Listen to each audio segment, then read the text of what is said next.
Welcome back in. It's Edmund Lowe Library, not the Studio 318 in Paul Miller Journalism Building. They kicked us out of there. They're switching some stuff over.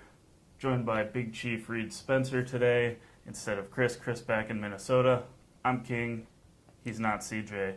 But this is the Border Battle with King and CJ. We're going to do one spring break episode. That's right now. That's what this is.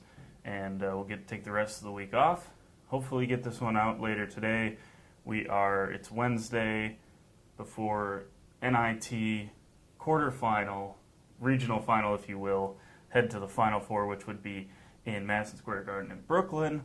So we'll talk a little bit about that to start off today. First of all, how's the spring break going? I haven't had to come to school for 2 days, but other than that, it's just kind of routine as usual, going to work. I'm dragging him over to school. Yeah, I'm not at a beach where, as Chris, I'm not in the snow in Minnesota, so, I guess that's a plus. The weather's supposed to be nice. Kind of crap weather for the first few days of spring break, but I probably wouldn't be outside doing anything anyway, so that's just an excuse. I have not been impressed with the spring break weather thus far, and here's the thing. It's earlier in the week, it was supposed to be like 82 and 80 on Friday and Saturday, and now it's like slowly creeping down. It was 79, and now it's supposed to be 77 on Friday. And it's like, can I just get some good weather? It's good, though, because like in a month and a half, it's going to be like 105 for 100 straight days, so. Awful. I'm not looking forward to that. I'd rather have this right now. Oh, yeah. The summer in Oklahoma is pretty bad.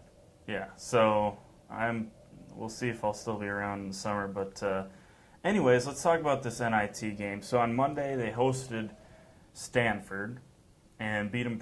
It was a 6-point win. It almost felt like more than a 6-point win, though. Stanford made their runs, and Humphrey, I think it is, their big guy, 20 boards, 15 points, 20 rebounds, and then Travis, the other guy, 14 points, 11 boards. So a couple guys with double-doubles get killed on the glass, 55-40. I know Boynton mentioned that in his post-game press conference. Moving forward, they'll play Western Kentucky. Is it just rebounding, or is there something else you saw in the game that needs immediate addressing before this game with Western Kentucky? Well, yeah, I think like in the third quarter against Stanford, they got out rebounded 18-7. I believe it was not a pretty number. And Stanford really wouldn't have been in the game had they not been able to rebound. And as always, what it seems like with this Oklahoma State teams, just hit free throws when it matters and rebound, and seriously, they could beat anybody. If they do the things that you're supposed to do right in a basketball game, they'll be just fine. If they can do that, they're going to take care of Western Kentucky. I think that was something that's interesting because this team showed that they can beat 1 seeds in the NCAA tournament. They beat like 4 teams that are in the Sweet 16, as well as played all right against Texas A&M. Texas A&M kind of like Stanford. I know that was another thing Boynton mentioned in his post-game press conference was, we really felt like we'd had a huge size disadvantage for the first time since we played Texas A&M out in, I believe that was in Brooklyn, actually, that tournament they had preseason. So it's been that long since they've had a matchup issues. But I'm going to pull up Western Kentucky's roster here and just kind of see based on who they really have. It doesn't look like they have any over 6-footers. So you feel pretty good about matching up with Western Kentucky. Hopefully you get on the boards, get aggressive on the boards. It was good to see Jeff Carroll finally get into an efficient swing of the offense. 26 points on 15 shots. You look at Stanford's best player, Travis. He's same 15 shots, 14 points. So that's a 12-point difference you're getting from your best player, and it was huge to see Carroll play this way. And for me at least, especially last year when Carroll goes up and dunks and comes down, he's electric. And there was times this year when he wasn't the same player. He didn't have the same attitude. Monday night, it really seemed like he had like that man, like I'm here to win. That's what it seemed to me. Did you see that attitude in him? Yeah. Look, I think sometimes this season Jeff Carroll got a little complacent. I think he fell in love with the 3-ball, which, let's be honest, he's going to, if there's one player on this Oklahoma State team that's going to be an NBA player, it's going to be Jeff Carroll, and that's the shot you have to make in the NBA to be relevant is a three-pointer. I think he fell in love with it too much this year. Something I found interesting, and I don't mean to just regurgitate all of Boynton's press conference, but he said Carroll didn't practice well the night before, and Boynton told him after practice, he's like, look, man, when it's over for you. Mm-hmm. This is your last season. If this is how you want to go out, that's how you go out. And I think that probably resonated with Carroll, was like, well, Boynton's going to be here next year. Hopefully. Fingers crossed. Boynton's going to be here next year. Nothing's guaranteed. Yeah. Cam McGriff's going to be here next year. Lindy Waters, all these guys, other than me, Mitchell Solomon, Kendall Smith, all these guys are going to be here next year. They get another shot at this, another bite at the cherry, if you will, and I don't. And I think that was something that kind of, I don't think it's any mystery that it's Carroll, Solomon, and Smith that led them in scoring this game, because, I mean, it's over for these guys after their next loss. So I think if they can go out on a win, you win your last game of your college career, regardless of if it's the NCAA tournament or the NIT. I realize there's a difference, but like you can still play well down the stretch. What do you think Lindy Waters needs to step up, because he was a guy through the year when they were winning those games at West Virginia, at Kansas, home Texas Tech. He was hitting big shots. The three ball is not going down for him right now. I don't know if that's moving it back, although I tend to think not, because it's not that big of a difference. He's been shooting that shot all season. Right. And so 1 for 4 from 3, 3 for 10 from the field. If he's shooting 30%, you probably don't need him taking 10 shots. Well, you would hope that he's in the gym right now shooting. You would hope that since Monday night he's been nothing but shooting threes. Because Monday night it was a third quarter, kind of late third quarter stretch. If Lindy Waters can put up like 5 threes in a quarter, which I know is a lot, but he has the ability to do that. He can just put up shots and it can literally end the game. Because that is when this team needs to go on a stretch, because they are good enough to keep anyone down in a fourth quarter. So Lindy Waters' shot is important. I don't think they have to have him, but it certainly helps. And when he's on, it's game over. And to have that arsenal in your pocket is amazing. And so you would love to think that, I don't think Boynton would shy away from letting him shoot the ball. I don't think Boynton's shown to be that kind of coach. But yeah, it is important for Lindy to get going. But there's so many guys on this team. Like Cam McGriff can come out and put up 20 points out of nowhere. Kendall Smith can put up 20 points, and you won't even know that he scored a point. That's how smooth he is. And as much as I don't like to say it, Dzongwa has an ability to shoot the three, but that's where maybe I would keep it with Lindy shooting the ball, because Lindy can defend. He can take charges, but I think that Lindy Waters is very important to put up a lot of points. Yeah, we'll see if he can do that tonight. Western Kentucky, I'm sure a lot of these Oklahoma State fans don't know about them. This team has played and beaten some of the best teams this year. Lost by 8 points to Villanova in the Bahamas for the Battle for Atlantis. Turned around, beat Purdue. Turned around, then beat SMU, a team from the American Conference that a lot of people thought would have a shot to get in the tournament if they made a nice run in the American tournament. They lost by 1 point at Wisconsin. They should have won that game. They got screwed out at the play. Yeah, that ending play that everyone says should be illegal, and it should be. So they lost to Wisconsin. That's at Wisconsin. So this is a neutral site win. Neutral site 8-point loss to Villanova. Neutral site win against Purdue. SMU lost by 1 point at Wisconsin that you should have won. Look, they have bad losses, but Belmont I believe was a NIT team this year. They lost to them, but Marshall, NCAA tournament team, beat them 2 out of 3 times this year. And Middle Tennessee they lost to, but played well against for the most part in those games. So you look at this team, and then you go on the road to USC and win, beat Boston College. This team has good wins against some of the top teams in the country. So it's not a team you can take lightly. And if you're going to GIA tonight, it's not one of those games that you can go to, sit back, and enjoy a win. This is going to be one where you actually have to impact it. And by the way, if you want a little motivation, Barstool Western Kentucky says that they've won in environments bigger than GIA. Well, I'd say living in Western Kentucky is probably, gives you a lot to do on Barstool Sports. But yeah, you probably wanted big environments, but and this isn't being biased. And Galgarib is not going to be maximum capacity tonight. It's just not. But hopefully there's around 10,000 people. They don't have. I don't look on their schedule. They have not played an environment like Galgarib this season. They haven't. No, they have no clue what they're talking about. No, and I would have to go back to that Wisconsin game, but a December 13th game during finals week in Madison, Wisconsin, on a Wednesday night against Western Kentucky, you're not going to get what the Kohl Center is against Maryland in February on a Saturday. You're not going to get that same atmosphere. Right. So you can say, yeah, we should have won. We pretty much won, outplayed Wisconsin at the Kohl Center. Yeah, you can say that. But is it the Kohl Center? Like, that'd be like going to GIA over Christmas break and saying, we won at GIA.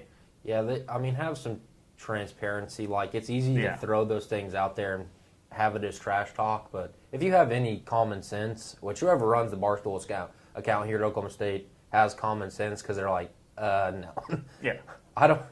It's not. And I think that... Well, and I know, like, the whole Barstool mantra is built around trash talking. Yes. And I understand that. It's just like, do we really, and that's fine. That's fine. I don't think this is a team right now or a fan base right now that you want to motivate or needs any extra motivation, because the fan base has just as much a chip on his shoulder about being left out of the tournament as the players do. Well, yeah, we feel as a student here and as a fan, it was like a slap in the face. It's like, you guys didn't earn anything. And then you kind of start to feel bad about how the team was treated early on in the year. But how is anyone supposed to know? Well, you look at non-conference schedules, Western Kentucky is much better. But again, it's easier for Western Kentucky to schedule these. Yeah. Is Wisconsin going to play a non-conference against Oklahoma State? Yeah, Western Kentucky's non-conference schedule, like, you could say even like a Missouri State or UAB, they're in the Conference USA, their non-cons are always going to be great, because those are the schools that Wisconsin and Oklahoma State calls to play for a win. Yep. That's what they don't realize. Yeah, exactly.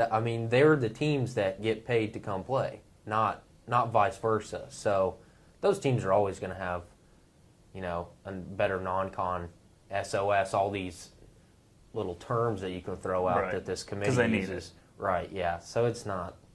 I think Western Kentucky's a good team. We can sit here and bash them all day, which, you don't want to do. But they're a good team. But no, I'm not bashing Western Kentucky. More so their fan base. Right. But which is fine. We should win the game. All right. We normally don't do predictions on this show, but it's spring break. We're doing it. You got Western Kentucky or Oklahoma State heading to Brooklyn or Manhattan. Oklahoma State. I think it'll be a close game. Oklahoma State by 5. All right. I do think people need to realize this is going to be a loud crowd tonight. It was a loud crowd on Monday. I wasn't there, but it sounded close to 10 grand, like I said, and those people got loud at times when the team needed it to. Well, before we take a break, got like 5 or 6 minutes here before I want to get to a break. I want to talk about Oklahoma State Cowgirls. They lost to Mississippi State by 15. They were down by a point at halftime, held to 22 points in the second half. That's what Mississippi State can do, a good defensive team. I don't know how much you've watched of Oklahoma State this year, Reed. This team grew on me. This team was probably better than a 9 seed. Here's one thing that I do not like, though. There are people who said going into this game, saying, don't worry about the seeding. This is your chance to show you can beat a number 1 seed. But I'm okay with that argument. That was part of my point too. But then after the game, don't come to me. Do not come to me and say, well, we should have been higher than a 9 seed, so this loss should have never happened in this round. Don't say that to me. Don't say that to me when you are so confident this team could beat Mississippi State. By the way, they could beat Mississippi State. They just didn't play particularly well, and they had quite a few calls go against them as far as foul trouble. And look, their depth is not good. Oklahoma State's depth was not where it needed to be to make a deep run into the NCAA tournament. That's the way it goes. So I don't know how much you watched of this game, how much you watched of Oklahoma State throughout the year. But what was your reaction to seeing this? The reaction is infuriating because they shouldn't have had to play Mississippi State. I mean, the way this committee and in women's basketball, men's basketball, how they factor in all these things, they were not a 9 seed. They played 7 teams in the top 12. They were, I think, one of the only, if not the only team to go to Starkville and lose by single digits the first time. Mississippi State won 3 games of all their wins. 3 of them were inside of double digits. All the rest of them double digit wins. So I believe you're right. I believe the only team to go to Starkville and do that was Oklahoma State. And I think it's fair to say that when the selection Monday for the women's, when Mississippi State saw OSU was coming there, I guarantee you they weren't happy.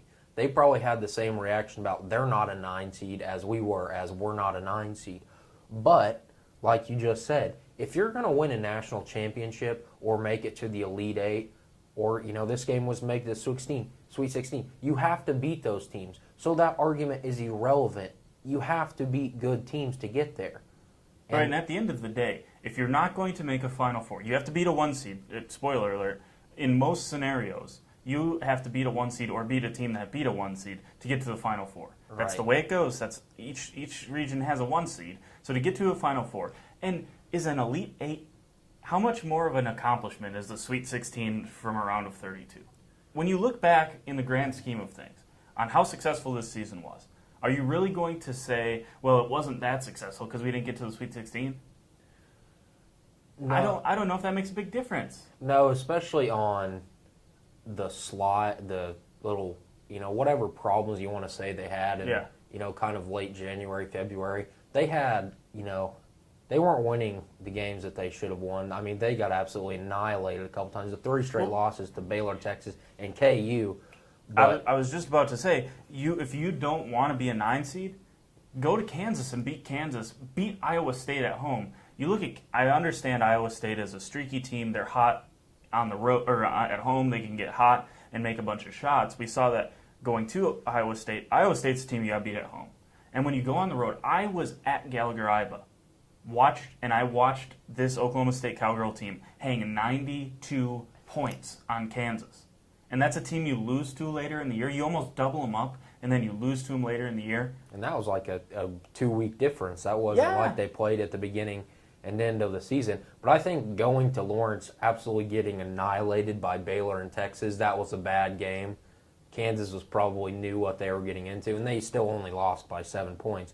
But the 87-45 loss to Baylor was, not great. And then going to Oklahoma City and losing to West Virginia after they had just beat West Virginia 5 days prior or whatever it was, by 10 points. Yeah, some inconsistencies here. There was some inconsistencies, but I know they had some injuries. But I don't think you can look at this season, especially, the way they played in Waco and the way they played Mississippi State twice. And I think that if you ask around college basketball, Littell has got a ton of respect. And he's never going to get the respect he deserves, ever. He's just not, that's just the way it is. And you hate to say it because he deserves it. He deserves a raise, and they deserve, just like the men's team deserved, as much so, if not more, to have a crowd there, and they never really did. Yeah. So, if you know what you're talking about, this season was not a failure. Yeah, no. you would have liked to got to the Sweet 16, and sure, you would have liked to win those, a game against Baylor, but you finished 3rd in the Big 12, and you beat OU in the Big 12. That's really swept OU. Yeah, swept OU. So, this was a good season, and Littell's got this program headed in the right direction. By the way, very close loss down in Austin as well to Texas, so that's worth mentioning as well. But you look at the injuries they had this year. Braxton Miller going down at the end of the year. She was not 100%. She left Monday with what looked like a torn. It looked like when it happened a torn ACL. That's the reaction she had. She was back out on the court, pretty much limping around, still giving 110% on the defensive end of the floor and trying to get her shot, trying to get into the paint and make plays. You love that from a player. And you lost people don't talk about losing Ariana Combs earlier this year to an ACL injury. This team had everything go against them. Jaden Hobbs, a redshirt freshman, was not expected to be a starting contributor. She goes off for 27 points, 8 of 9 3-point shooting against Syracuse on Saturday. One of the greatest performances I've ever seen in my life. Like what do you say? Shooters say, when it's going in, it's like throwing a ball into the ocean. She wasn't even thinking. She was just shooting the ball. And for her to only take one shot against Mississippi State, I think speaks to maybe a lack of confidence. And if that first one goes in, maybe it's different. Maybe she takes 6, 7 3-pointers. But I also think Mississippi State made a concerted effort to say, you know what, we'll let Goodwin get into the paint and shoot her floaters as long as we don't let the kick out happen to a wide open Braxton Miller, wide open Jaden Hobbs, wide open Mandy Coleman. So that was the decision they made. It worked out for Mississippi State. And Oklahoma State, Coach Littell has this program headed in the right direction, but as I tweeted out, it's going to be tough. You lose Mandy Coleman, Kaylee Jensen, Lauren Goodwin. Yeah, it's tough. It's gonna be a step back, but it's a lot of times the sports fans don't have. Sports fans never use common sense. Never, and unfortunately, they're the ones that form a lot of opinions and really control a narrative. And if this team's not as good next year, I don't think it's anything bad with Littell. I think he's going to do. I think they're going to be good next year, but they're not going. They can't be this good. They're losing too many pieces. Yeah. But we'll get there eventually. I think Littell, it's trending in the right direction. Yeah, and hopefully we'll see some recruits come in and maybe you can turn this around. Lauren Goodwin, final game as a Cowgirl, 14 points, 8 assists, 9 rebounds. Kaylee Jensen, 18 points, 7 boards for her. Those two, less so Goodwin because she was only here for a year. Kaylee Jensen will go down in history, one of the greatest Cowgirls to ever come through. Also, I believe my microphone is running low on battery. If it runs out, I'm gonna sound echoey and coming in through Reed's microphone. That might happen at some point. Who knows? This is what spring break border battle is. We'll be right back. We're going to talk. What are you more excited for in the future as far as Oklahoma State athletics? We'll talk about all that coming up next. Border Battle, OSU Student Radio, KXCY.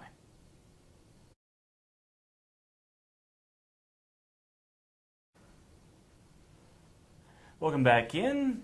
Border Battle, King and CJ. King, Reed, the Big Chief, Spencer in for CJ on a spring break episode. Hopefully the audio sounds okay. Mine is still powering through. Hopefully it lasts the rest of the show. Acoustics in this room not great here at Edmond Lowe Library, but we appreciate getting room space because actually a lot of these rooms still get rented out over spring break. People keeping the nose to the grindstone, I guess. As for me, not so much. I just want to throw out how dedicated I am to Border Battle because I stayed in Stillwater for this show, and Chris ran off to Minnesota. Wow. So this is just dedication just for the viewers out there. And just so you know, the heart of Border Battle right here. Big Chief throwing shade on the show. Logan, one of our other camera guys, throwing shade at all times on the Facebook group. He's Chris out of the can't country. escape it. Oh, yeah. Logan's down somewhere, south of the border, I guess you could say, in Texas, his own little country. But yeah, so Chris can't escape it. I feel he'll never escape unbelievable it. He'll stuff. never. Unbelievable stuff. All right, well, we're going to talk about so I'm going to make this simple for you. What are you more excited about moving forward? Oklahoma State men's basketball or Oklahoma State football? Basketball. Why? Yeah, because I think it's easier for Mike Boyden to make I think the change and the impact that he can have will be much greater on this basketball team. And that a lot of that has to do with where the basketball team was at the last few seasons as to where I really think that the football team has probably peaked. I think that 10 wins a season is probably as good as it's going to get, and that's not because Mike Gundy isn't a great coach. That's just because there's a school down south and Texas is on the rise. And college football is so much harder to win it and be that team than it is in college basketball. So I think if Mike Boyden catches some recruits and really turns this program around, because traditionally I think this school can support basketball more than it has the ability to support football. Because the Final Fours are there. they're not there. That success Yeah. isn't there in football. So for me, looking where this basketball team or the potential of the program can be, I'm more excited about basketball, especially after the job Mike Boynton's done when he had no respect at all. Yeah. And I don't know that he earned it when he got the job. No one knew his name. So for me, I'm more excited for basketball, and that's just because of the difference in sports, to be honest. I probably am too. The reason I say probably is I think Mike Boynton can take the next step. I think he can. It'll be interesting to see if he can recruit. That's the only question now. Can he recruit? We'll find out if he can. He's going to have to rely on grad transfers again next year until he can really get in his crops of, which is nice. That's the nice thing about grad transfers. You can get him in, play him right away while you're waiting for your guys to get into the building. You get Kendall Smith. That was obviously a huge get for Oklahoma State. Here's my problem with football. When they are not getting the top recruits, Gundy can coach them up to 9 wins. And it's admirable and it's all good and dandy. When you have a Heisman Trophy candidate, a Biletnikoff Award winner, another 2 future NFL wide receivers, and a future NFL running back, and you can win 10 games, you don't beat Oklahoma, you can't beat Kansas State, you can't beat TCU. All those games were played, in Boone's Piggins Stadium. You can't win any of those games at home. It's as disappointing a season as you can get, and then somehow he finds a way to put that into a raise, to work that disappointing season into a raise. And here we are looking at Mike Boynton. Now, I don't know what's going to happen, but if he doesn't get a raise and he skips town, you can say goodbye to a large chunk, in my opinion, for the foreseeable future, you can say goodbye to a large chunk of your fan base as basketball fans. Because if Boynton leaves, if you screw this up again, you screwed it up. Well, I'm not going to say you screwed it up because you can't compete with Big Ten money. I don't think Boynton's going to get a Big Ten job like what's his face did. But if you don't in some way reward him for the job that he's done this year, whether it be assistant coaches' salaries or his own salary, you don't got to give him. Like there's a middle ground from Travis Ford's 10-year deal where you broke the bank for him and Underwood and not giving him any raise at all. There's a middle ground, and you have to find it here for Mike Boynton. Because if you're going to give a $750,000 raise to Mike Gundy for underperforming, then you better give Mike Boynton a raise in some sort of way, shape, or fashion. Well, I think, and obviously I'm not an athletic director, and I don't know how the money works and everything. But if I was sitting in a room with Boynton, you would say, listen, I've made mistakes before, and I don't want to make a mistake with you. What you've done is incredible. Even though we didn't make the tournament, we should have, and you exceeded expectations of what people had. I would give him an incredibly incentive-based salary, and say, and I know that was a problem with Underwood. He promised him a deal. But give him double his salary, because even if you double his salary, he's going to be at the bottom end of the Big 12. I mean, he makes, $1 million now? $1 million. Double it to 2. I mean, just go to 2. Give him crazy incentives to, if we make the Sweet 16 or even the Final Four, his salary could be tripled. I mean, just make it incentive-based. But I'll say to the camera, Holder, if you make this mistake again, this basketball team, the program will be dead for 20 years. Seriously. They had no pulse at this week. It was a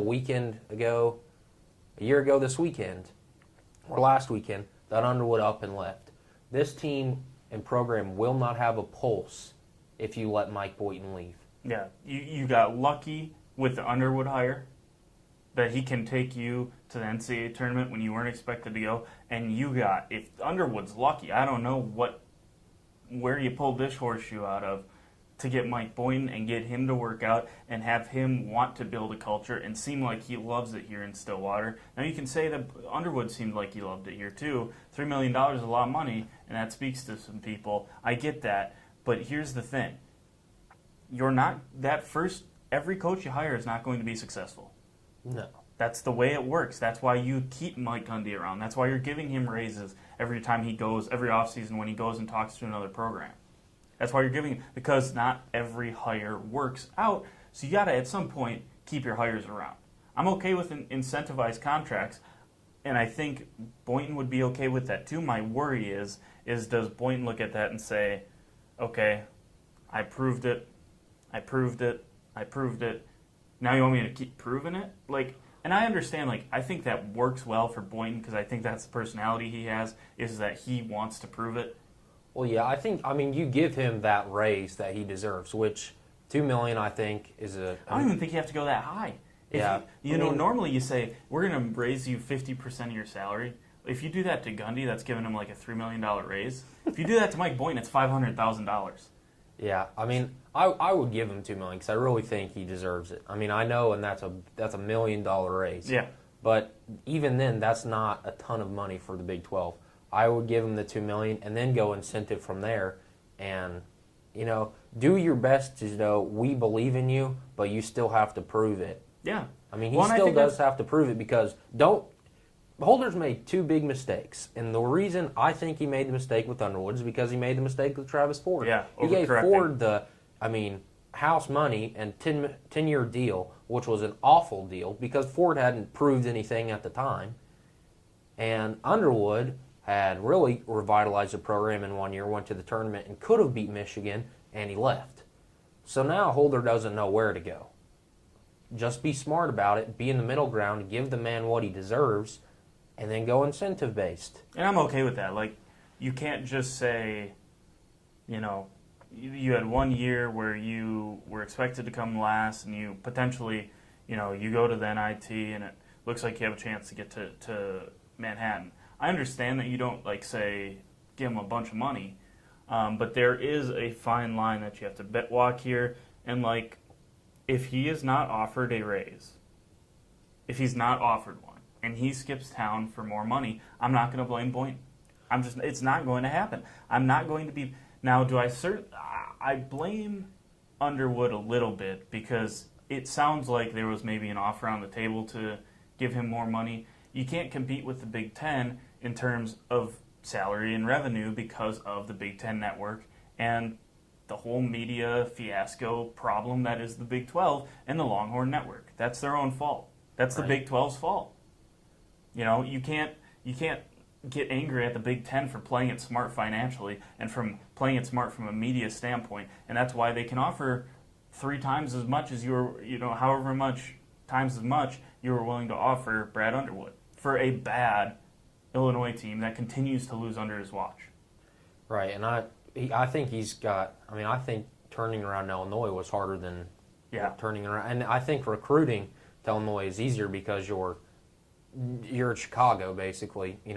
Not in Chicago, but it's easy to recruit out of Chicago. Yeah, it'll be interesting because Wisconsin does not recruit a ton of Chicago, but you look Frank Kaminsky, Illinois, Ethan Happ, Illinois. They've gotten some good players from down there, and Northwestern has also gotten a bunch of good players from the Chicago area. So I think it's interesting. Wisconsin normally heads west and dominates Minnesota as far as recruiting goes. I wish Chris was here for this, but yeah. So I think it is going to be interesting to see that, and interesting now at Boynton. I think Boynton could have some pull in Oklahoma. I don't know if people look at Oklahoma under Lon Kruger is a great coach. I think he's a coach that took 4 different programs to the Final Four, and I don't think he's changed with the game. And that's hard to say because he went to the Final Four, 3 years ago. But really, the coaching job last year, this year, and what I think will be next year is not a good look for Lon Kruger in that program. And you have to worry if his message is getting stale in Norman. Yeah, I don't know if that's fair to say, but because I'm not in the room, I'm not an Oklahoma fan, and I don't watch them a ton. But they were a bad team. They were a bad team last year, and their talent last year, it was probably a little bit less, but it sort of mirrors what Oklahoma State had this year. And you look at what Boynton was able to do. A couple games away from potentially being like a top 4 team in the Big 12. If you win a couple games, you're supposed to, and you're a tournament team.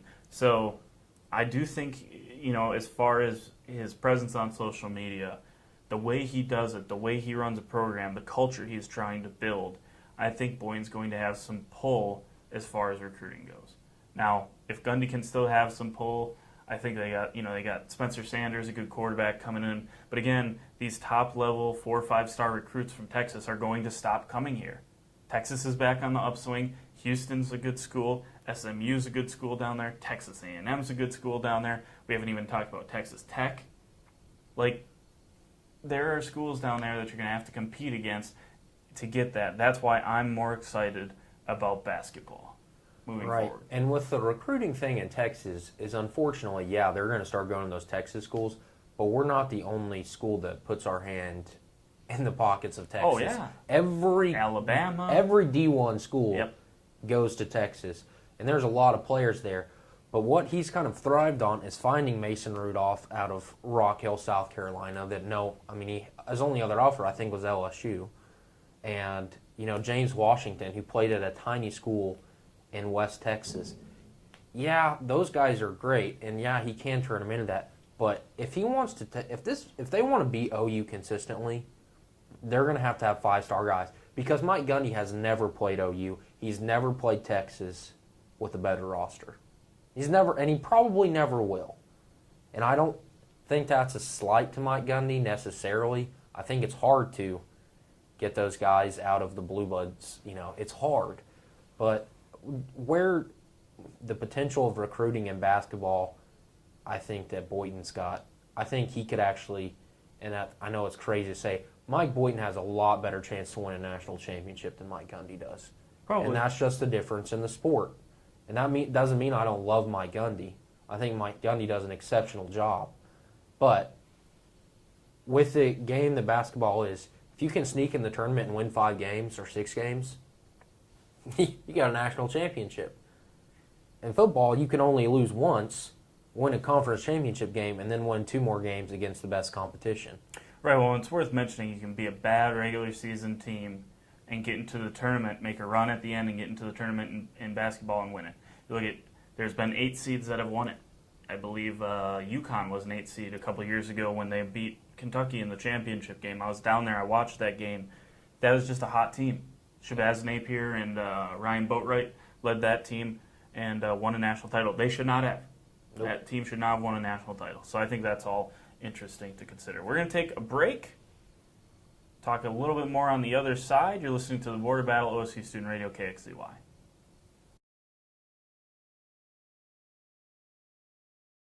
Welcome back in. Edmund Lowe Library, not Studio 318.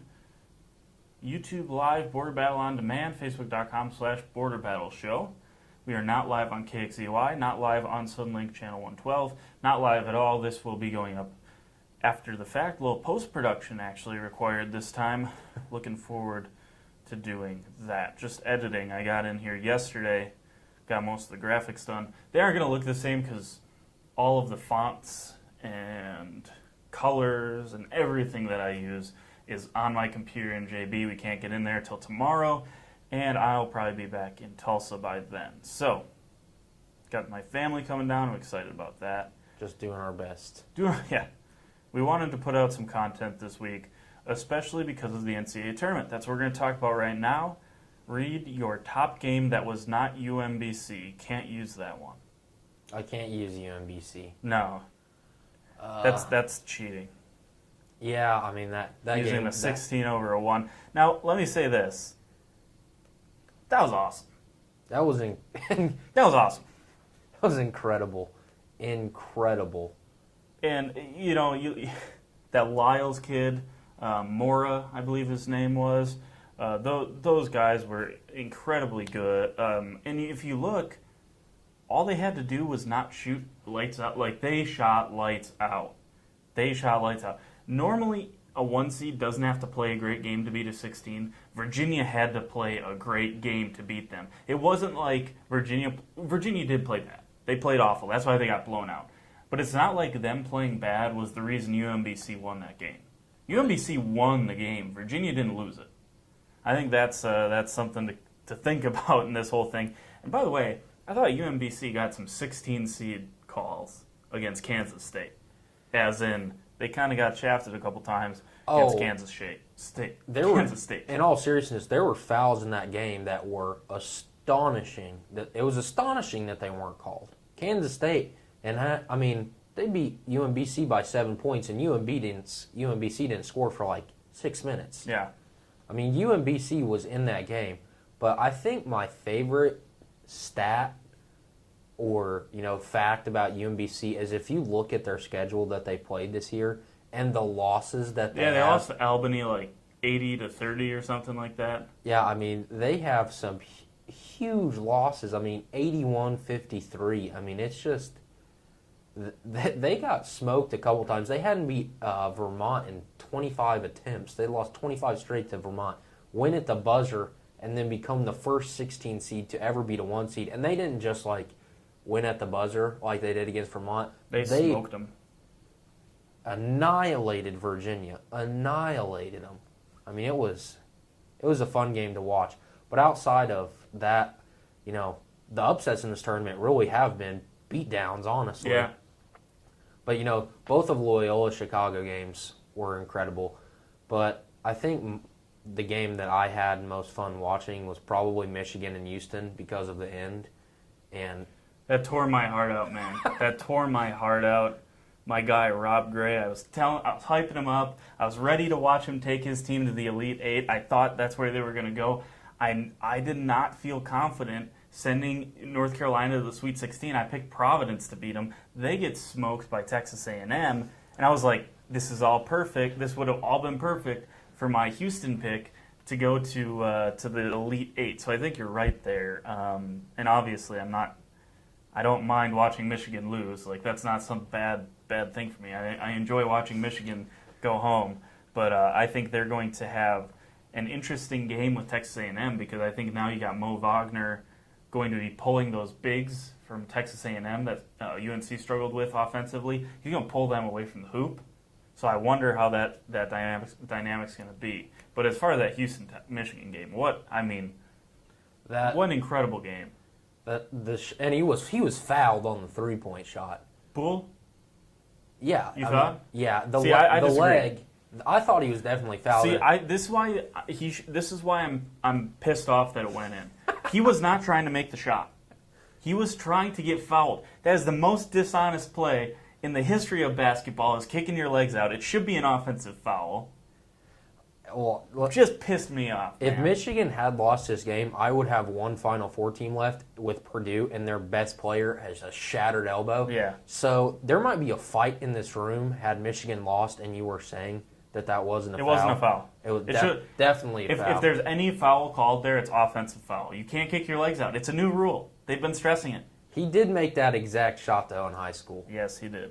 He went to his first 3 years in high school, went to a school in Milwaukee, Wisconsin. That's where he was born. Milwaukee King is where he went to high school first 3 years. Transferred down to a school in Indiana to win a national title for his senior year. Good for him. I couldn't care less, after all. But you know what pisses me? This is the other thing that gets me. Wisconsin people on Twitter are like, oh, Wisconsin pride. No, not Wisconsin pride. If it was Wisconsin pride, he would have stayed here for high school and he would have stayed here for college. That's kind of like the Oklahoma, like when OU's in a bowl game or something, and they're like, well, don't you want to see it for your state? No! I want nothing more than half of my state to be depressed. Yeah. I don't want, no. Well, that's always the interesting thing. It's like, I'm not from Oklahoma. Yeah, it's like, you turn your back on us? No. Forget it. I don't care. And that's kind of the same thing with you. It's like, you don't, if you leave the state, you lose your pride. Yeah. It's over. Yeah, so my Loyola Chicago, obviously, I was incredibly confident about them. I think Tennessee actually played a pretty darn good game against Loyola, and this is just what Loyola is. They spread you out, and they're able to get open shots and impact the game in more ways than just what you normally face from a mid-major, I guess is what I'm trying to say.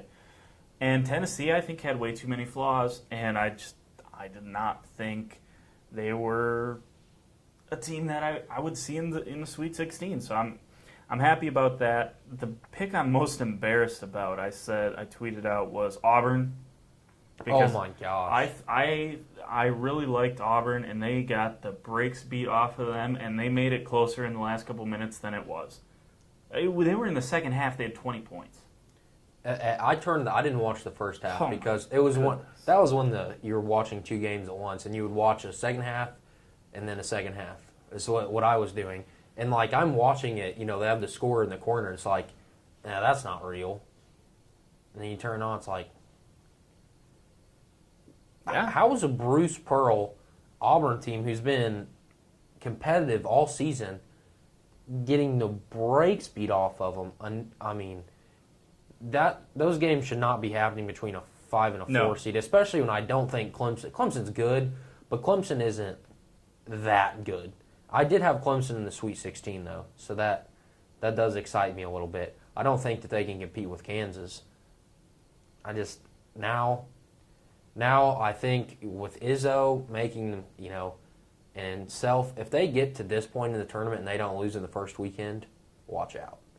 Yeah. I think you're right. I think as Michigan State and Kansas and Duke fans, when you get to if you get through get through the first weekend, you're really happy because that's when like Krzyzewski and Izzo and Self turn it on. That first weekend is a little rough, but how about Nevada? I was just gonna say, looking forward to tomorrow, 6:07 on CBS. Loyola takes on Nevada. Nevada comes back in pretty much a historic comeback. 99.5 was the win probability on ESPN. I mean, and their coach in the locker room, I could watch him celebrate all day. I love the guy. Just a kid in a candy store. I have no idea. I've never even heard of him in my life, but he is amazing when they win. But Cincinnati was known for their suffocating defense, and poof, it's gone. Well, yeah, and it kind of got them in trouble. They were over pursuing some things late in that game, and it helped Nevada get some easy baskets down the stretch. And Xavier, the city of Cincinnati, ouch. Yeah. From professional sports down to Xavier and Cincinnati. Xavier, I believe, one of their players drained a 3 and then looked at the Florida State bench and said it's over with 13 minutes left. Not great optics, not a good idea. Not in the NCAA tournament when anything can happen. But that was probably Makura or whatever his name is. There were some great games. I know Gonzaga and Ohio State Gonzaga pulled away there at the very end. That made me angry. There was a lot of fun games. Yeah, no, I mean, my bracket's shot. So is 95% of everyone else's. I've lost 3 of my Final Four teams, both my championship teams and my national champion, all gone. I have Purdue left, and that's about it. But this has been fun. Like, I'm never going into these things thinking I'm actually going to win anything because I peaked in like 6th grade when I was 3rd place in like a 300-person pool and won like $145. That's about the peak of Jordan picking brackets. So, but this was incredibly. I'm glad I did hit on a couple things. I hit on Loyola. I hit on Rob Gray. I'm happy about those couple things. After that, I made. There are some picks that are shocking to me. Michigan State not being able to figure out Syracuse's zone shocks me.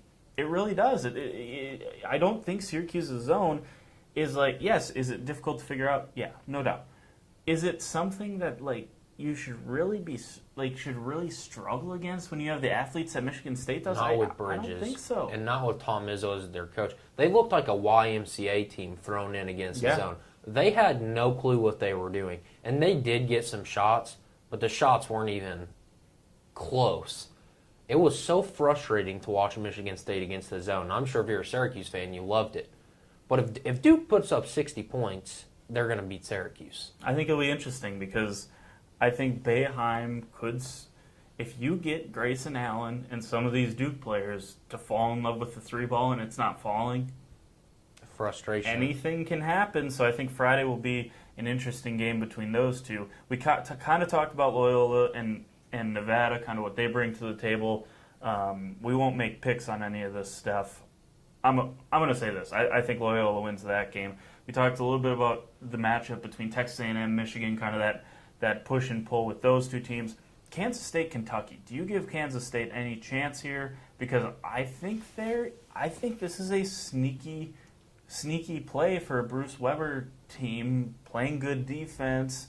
Again, if you can get Kentucky to fall in love with the jump shot, all those athletes that Kentucky has, they're much more suited to playing athletically and getting in the paint and making things happen. Certainly, nothing is impossible, especially when you get in the Sweet 16. Sure. But I do think athletically with Kentucky, I think they will. I don't think there's any.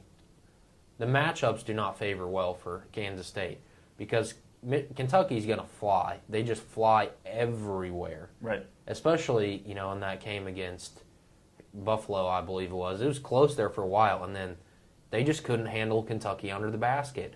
They would dominate under the basket, and then they would kick it out and drain a three. I mean, this is Coach Cal's.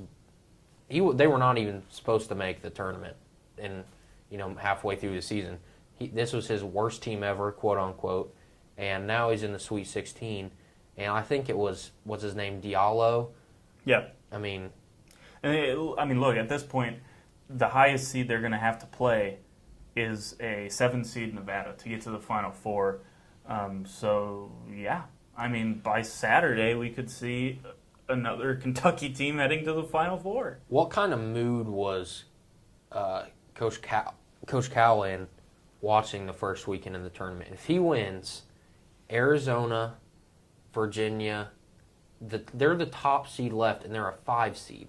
Yeah, if you're watching the other games and you see Arizona, Virginia go down by Friday night, you're feeling pretty good. Like, you're thinking this is about as good as it can get, and then you watch the 3 and the 4, the 2 and the 3 seed then go down as well. Can not get better than that. Florida State Gonzaga, I don't really want to talk about that game. I don't like either of those teams. So, Clemson, Kansas, again, we kind of talked about that. I like Kansas. I think it's interesting that the line's 4.5. I think it will be a close game as far as that goes. The other one in that region is Syracuse-Duke. Talked a little bit about that. West Virginia-Villanova. Give me Nova. Nova's a 5.5-point favorite, and I think that's fair because people are saying, oh, this athletic press defense. Guys, this isn't the first year. They didn't just come up with this press defense, West Virginia, where they pressure you all over the court for 94 feet. This is not something new. They've been doing this for years. And guess what? Huggins, it doesn't work in the tournament. Because right now, you're getting a 1 seed in Villanova that's getting a week to prepare. Right. And the blueprint to beat the press it's on tape, obviously. Yeah. You look at what we do. Just move the ball. And if you can beat that press, which I don't think it's as hard to beat, because if you look at the history of the tournament, their press is always dominating, suffocating for the first weekend, and then it's like it's non-existent. And it's always better for the second game of a weekend when you have the short time to prepare. That's when that press really shows its true colors. Villanova gets a long time to prepare for this press. I like Villanova. And by the way, if Javon Carter guards Jalen Brunson, if you ask who the bigger star is, who's going to get the star calls, it's Jalen Brunson. Mm-hmm. And it could mean Javon Carter gets into foul trouble because he plays so physically and he relies on Big 12 officiating to not call him for fouls. Yeah, Jay Wright with 5 days or whatever it is. Ball game. Yeah, the press it's never successful in the second weekend of the tournament because they can move the ball and that press creates a lot of open shots. A lot of open shots. Yeah, and I think what's interesting is Texas Tech, Purdue just a 1.5-point favorite. We'll talk about that one real quick. Purdue just a 1.5-point favorite in that game. Texas Tech could win that game, and they've seen that press. So even if they do, even if Villanova does somehow lose to West Virginia, Texas Tech's seen that before. I think Purdue would struggle with the press. Yeah, I don't know how I feel about Purdue. Because they have, in the Big Ten championship game against Michigan, they just really got dominated. But I can't even think of his name because he's a backup. But when you've got 3 backups that are all over 7 foot, that does help a little bit. But I don't know that Purdue, in the end, will be able to make enough shots to get any, especially past the Elite 8. But what was his name? The 7'2" guy that got hurt with the elbow. Haas. That's a huge loss. I was surprised at how well they played without Haas. Well, here's the thing. A lot of their thing is predicated on getting it into the lane to a big man. Now, is their backup, I forget his name now, Matt Harms. Harms. Yeah. Is he as athletic as Haas? No, he's not. Can he finish like Haas? No, he can't. But he's a big body that you can get it into. If one defender, all that has to happen, one defender collapses down on you, kick it out to Carson Edwards, to Vincent Edwards. Is it Vince Edwards, I believe? Carson Edwards. Yeah, there's two. Or there's Carson Edwards and Vincent Edwards, yeah. Vincent, yeah. So you kick it out to one of those guys. You kick it out to, they got one other three-point shooter that's name is escaping me right now. You look at Purdue, all that has to happen is they have to establish a post presence. All you have to do is score one or two bunnies on a post. All of a sudden, one guy starts collapsing down. This team can make threes with the best of them. Let me try to pull up Purdue's roster here. Basketball roster. I'll pull it up and see that last guy. He hit the big three in the last game that pretty much sealed it to beat a really good Butler team, by the way. Let's see. Who am I looking for? Dakota Mathias, senior guard. He can hit threes as well. So you look at all of that, all things considered, I think they got a shot. If you look at this Sweet 16 real quick before we get out of here, who are you most confident in going to the Final Four? We'll start in the Omaha, Nebraska regional, Midwest, Kansas, Clemson, Duke, or Syracuse? Duke. I think that, like I said, if Duke can score 60 points, they're going to take care of Syracuse. I think Kansas and Clemson will beat each other up, but I think you take Clemson, and I would take Duke over Kansas all day. Because I think that this Kansas team, although they'll probably make it to the Elite Eight, and Self's done a great job, won the Big 12 again, I just don't think that this Kansas team has enough depth to go against a team like Duke. Nor do they have anywhere near enough size, I don't think. No. I think Bagley would be a nightmare. And then after that, you still got Wendell Carter, and this Duke team is too big. Their size, as you mentioned, their depth, I agree with you there. I like Duke now to come out of this region. If they can beat Syracuse, I think Syracuse has a chance. All right, so I got this regional perfect. Not perfect, but perfect with the Sweet 16 teams. Villanova, West Virginia, Purdue, Texas Tech. Who do you like coming out of there? Well, I have Purdue when we did our border battle bracket. I had Purdue in the Final Four. Same. I don't know how I like that without Haas, but I would say Villanova. I think that they're going to easily break the press against West Virginia and probably win by, I would say they're winning by over 10 points against West Virginia. I'm still not, I know Chris Beard's done an excellent job at Texas Tech. I have no confidence in Texas Tech because they're Texas Tech. They're not a, and you hate to say it because they're not a basketball school. I think that Purdue will handle Texas Tech, and I think that Villanova, it will be happy to see Purdue. Yeah. I'm not confident Purdue beats Texas Tech now. I don't think either of them are strong enough to beat Villanova, so give me Villanova there. Loyola, Nevada, Kentucky, Kansas State. As much as I hate to say it, I mean, Loyola, Chicago, and Nevada, I think that'll be a great game. Probably Loyola comes out on top of that one. I don't think that Kansas State can match up with Kentucky athletically under the basket. And when you get Kentucky and Loyola, Chicago in the Elite Eight, I'm taking Kentucky all day. I'll take Kentucky to the Final Four. I think Kentucky is the safest pick. I will say this. If Loyola can find a way to spread out Kentucky and kind of mitigate some of their defensive prowess and all their athleticism, try to mitigate some of that, they could have some success. They're going to have to make a ton of shots to beat Kentucky. So I will take also the safe pick, Kentucky, coming out of there. And then Texas A&M, Michigan, Florida State, Gonzaga. Who do you have headed to the Final Four? Here, I'm going to tell you mine first. I'm going Texas A&M because I hate every other team in this bracket and would not stand it if any other team got to the Final Four. Now, of course, my Big Ten pride says Michigan would be next. But again, I'm just not a Moritz Wagner fan. Can't stand him. Yeah, I can understand that. Beeline's done a great job, though. Yeah. I mean, he's a great coach. Texas A&M, I mean, they started the season with like 7 guys suspended, and even then they were pretty good. they are freaky athletic. They're big and they're physical. So it'll be a tough matchup for Michigan, but I'm going to take Michigan to go to the Final Four out of this bracket solely because I picked it before to go to the Final Four. But I think this is, the West bracket and the South bracket are really, I think, just kind of the weirdest matchups that you could ever imagine. Yeah. I mean, who expected A&M, Michigan, Gonzaga, and Florida State to be in the Sweet 16 out of this bracket? I think that Gonzaga will take care of Florida State and then have a Michigan-Gonzaga matchup. On this half of the bracket, here's how it goes. 3-seed Michigan, 4-seed Gonzaga, 5-seed Kentucky, 9, 9, 7, 11, 7. That's a breakdown of the seeds in this half of the bracket. 2 7s, 2 9s, and 11, a 4, 5, and 3. Just ridiculous. And I think it's interesting. It's made it an interesting, entertaining NCAA tournament so far this year. So it was a great first weekend. I mean, there were some blowouts, but there was sometimes those upsets, like the UMBC Virginia game, like the last 5 minutes when you realized it's actually going to happen.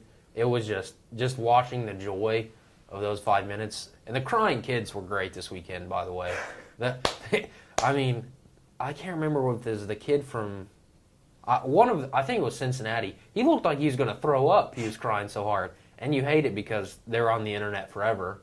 And their friends are going to give them stuff about it at school. But I live for the crying kid moment in March. I love it. Hey, that's your own fault. And I am Don't get tickets so close to the floor. I'm that crying kid at home most of the time. So, like, you can see it right here. This logo right here. I've been the crying kid many of times. But I do live. Is that what CK means? Crying kid? Yes, it does, by the way. I might start crying right now if I think about it too much. But, yeah. If you take your kid to one of these games and they're emotional, just pony up for the courtside seats because I want to see your kid cry. You can't tell me it's not great. It's awesome.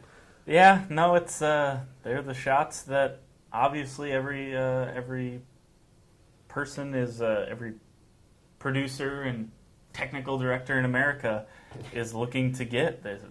Does. Do you have a moral epiphany when, like, you're a cameraman in your ear? It's like, get the crying kid, stay on crying kid, keep showing crying kids. Like, do I need to stop? Did you see the Twitter?